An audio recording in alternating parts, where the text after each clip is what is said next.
Bratislava sa vrátila v čase o niekoľko storočí do čias Rakúsko-Uhorska. Na koncerte s názvom Rakúsko-Uhorský večer hrali žiaci z krajín, ktoré kedysi patrili do tejto monarchie.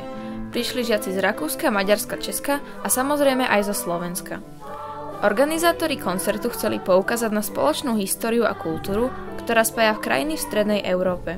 Pravdepodobne sa nachádzame na mieste, kde bola v polovici 70. rokov 18.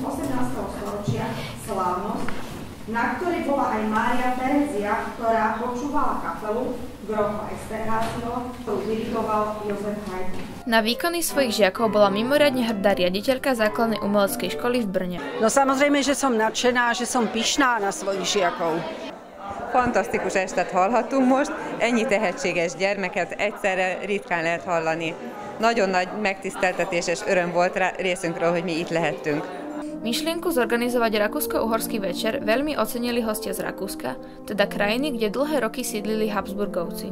Bratislava ist eine sehr schöne Stadt. Wir kennen es auch von diversen Besuchen hier in Bratislava. Also es ist nicht zum ersten Mal.